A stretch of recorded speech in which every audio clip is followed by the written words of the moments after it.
Bienvenidos a este análisis conceptual.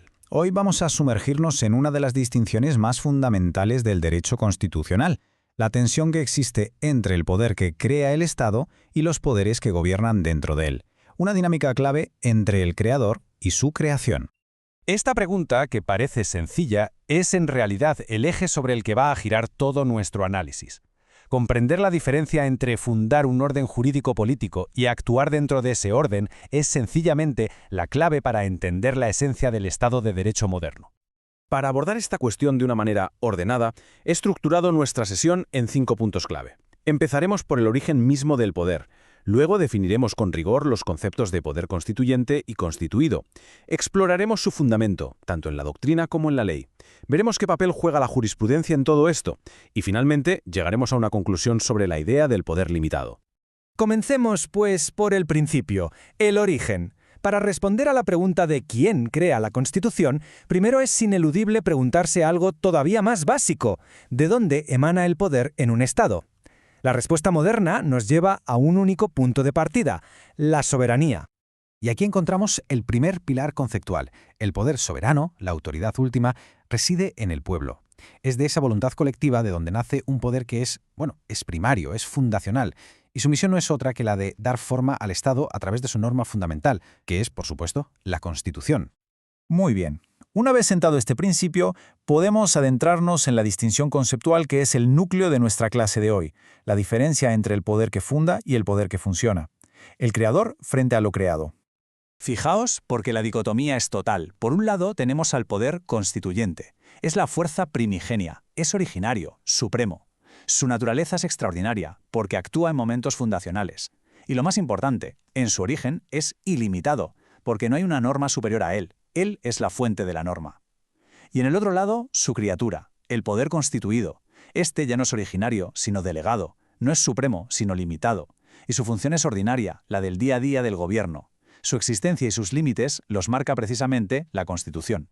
Entonces, si tuviéramos que definirlo de forma rigurosa, ¿qué diríamos que es el poder constituyente? Pues bien, es la expresión jurídica de la voluntad política soberana de una comunidad. Es esa potestad de darse a sí misma una constitución, de modificarla sustancialmente o incluso de sustituirla por completo. En resumen, es la fuente de la que emana toda la legalidad del Estado. Y en contraposición, el poder constituido. Fijaos que este ya no es una fuente de poder, sino un ejercicio de poder, un poder delegado. Engloba a todos los órganos del Estado que conocemos: el legislativo, el ejecutivo, el judicial. Todos ellos existen, actúan y tienen sus competencias definidas y limitadas por la Constitución. Su legitimidad, por tanto, depende de su absoluta subordinación a ella. Ahora bien, es crucial entender que esta distinción no es un mero ejercicio intelectual, no es solo teoría. Tiene un anclaje muy sólido tanto en la doctrina política como en el derecho positivo, es decir, en las propias leyes que nos rigen. Y para entender su origen doctrinal es casi obligatorio volver a la Revolución Francesa, al abate Sieyès. Su idea, plasmada en esta cita, es revolucionaria, nunca mejor dicho.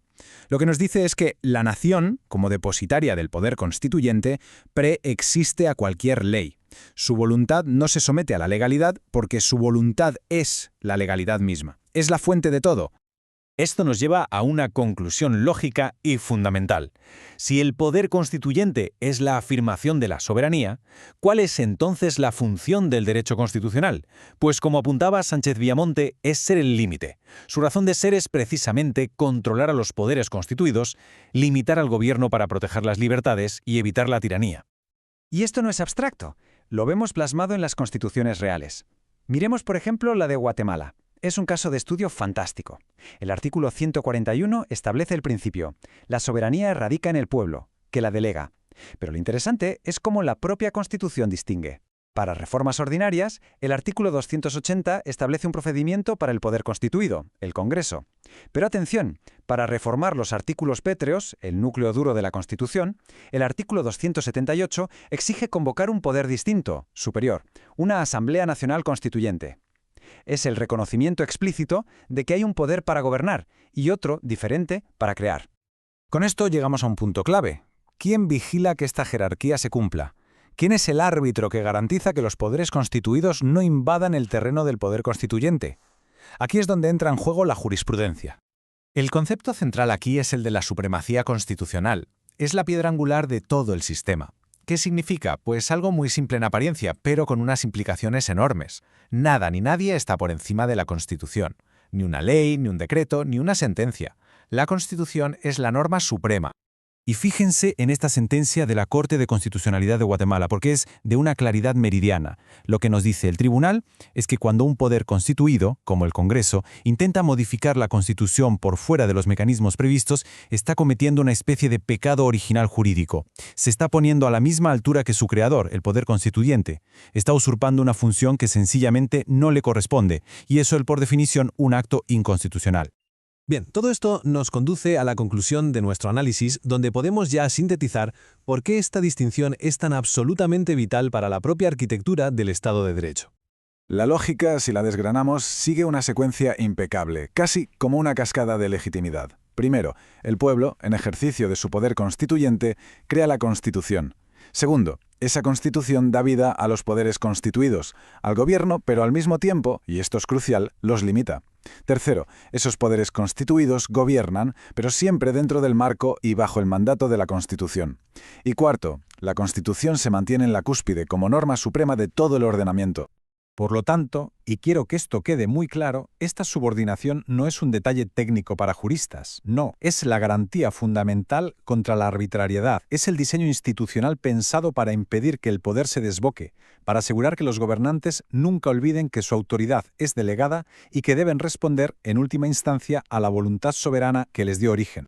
Y me gustaría terminar con una pregunta, una reflexión que va un paso más allá para seguir pensando. Hemos dicho que el poder constituyente es originario, que en su génesis es ilimitado. Pero, ¿lo es realmente? ¿Es un poder absoluto? ¿O acaso existen ciertos límites, tal vez derivados de los derechos humanos universales o del derecho natural, que ni siquiera la voluntad soberana de un pueblo puede legítimamente traspasar? Una cuestión desde luego fundamental para el pensamiento constitucional de nuestro tiempo.